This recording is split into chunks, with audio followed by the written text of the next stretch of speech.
Hello, AM kitchen വ്ളോഗിൻ്റെ പുതിയൊരു വീഡിയോയിലേക്ക് എല്ലാവർക്കും സ്വാഗതം. ഇന്ന് ഞാനൊരു ചക്ക ഹൽവ ഉണ്ടാക്കാൻ പോവാണ് കേട്ടോ. അപ്പോൾ അതിൻ്റെ റെസിപ്പിയാണ് നിങ്ങളുമായിട്ട് ഷെയർ ചെയ്യുന്നത്.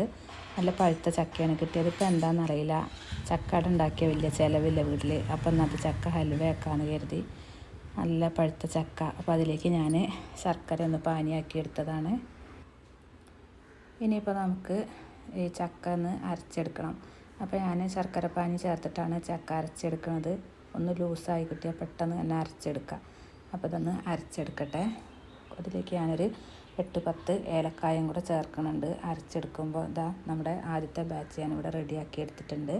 ഇനിയിപ്പോൾ രണ്ടാമത് ഞാനിതുപോലെ ചെയ്യുമ്പോൾ അതിലേക്ക് ഞാനൊരു 2 സ്പൂണ് അരിപ്പൊടി കൂടെ ചേർത്ത് കൊടുക്കുന്നുണ്ട്. പച്ച അരിപ്പൊടി, നൈസ് പൊടി. അപ്പോൾ നമ്മളെല്ലാം അരച്ചൊക്കെ എടുത്ത് റെഡിയാക്കി വെച്ചു. ഇനിയിപ്പോൾ നമുക്കിതിലേക്ക് കുറച്ച് നെയ്യിൽ നാളികേരക്കൊത്തും കൂടെ ഒന്ന് വറുത്തെടുക്കാം.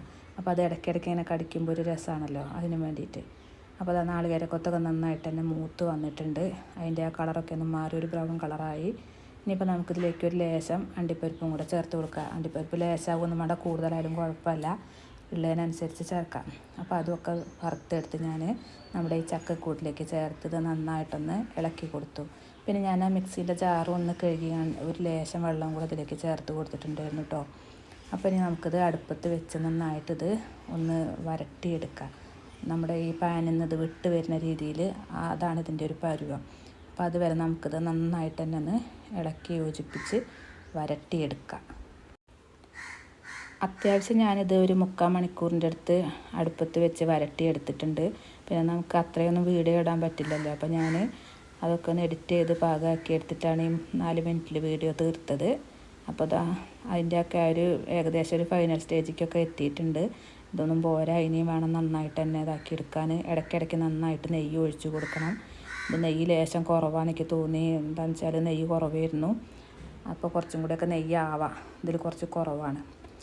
അപ്പോൾ ഞാനിത് അങ്ങനെ കൈയ്യെടുക്കാണ്ട് അടി പിടിക്കുള്ളൂ, അത് വേണ്ടിയിട്ടാണ് ഇങ്ങനെ കൈയ്യെടുക്കാതെ ഇളക്കിക്കൊണ്ടിരിക്കുന്നത്. ഇപ്പോൾ ഇതിൻ്റെ ആ സൈഡിൽ നിന്നൊക്കെ വിട്ട് വരുന്നുണ്ട്.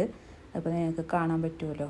അപ്പോൾ ഇനി നമുക്കിത് നമ്മൾ ഏത് പാത്രത്തിലാണോ ഹലുവ പിന്നെ നമ്മൾ അതിന് ഷേപ്പാക്കി എടുക്കാൻ ഉദ്ദേശിക്കുന്നത്, ആ പാത്രം ഒന്ന് നെയ്യൊക്കെ തടവി ഒന്ന് മാറ്റി വെക്കണം. അപ്പോൾ ഞാൻ അതുപോലെ 2 പാത്രമൊക്കെ നേരത്തെ തന്നെ നെയ്യെല്ലാം തടവി മാറ്റി വെച്ചിട്ടുണ്ടായിരുന്നു. അപ്പോൾ ഇതാണ് നമ്മുടെ ചക്ക ഹൽവേൻ്റെ ഫൈനൽ സ്റ്റേജ്. ഇനിയിപ്പോൾ അത് തണുത്തതിന് ശേഷം നമുക്ക് കഷ്ണങ്ങളാക്കി പിന്നെ എങ്ങനെയുണ്ട് എന്നുള്ളതൊക്കെ ഒന്ന് ടേസ്റ്റൊക്കെ നോക്കാം. അപ്പോൾ ഇന്നത്തെ വീഡിയോ എല്ലാവർക്കും ഇഷ്ടമായി എന്ന് കരുതുന്നു. ഇഷ്ടമായാൽ എല്ലാവരും സബ്സ്ക്രൈബ് ചെയ്ത് കാണണേ. ഷെയർ ചെയ്യാനും ലൈക്ക് ചെയ്യാനും കമൻറ്റ് ചെയ്യാനൊന്നും മറക്കരുത്. പുതിയൊരു വീഡിയോയുമായി അടുത്ത ദിവസം വീണ്ടും കാണാം.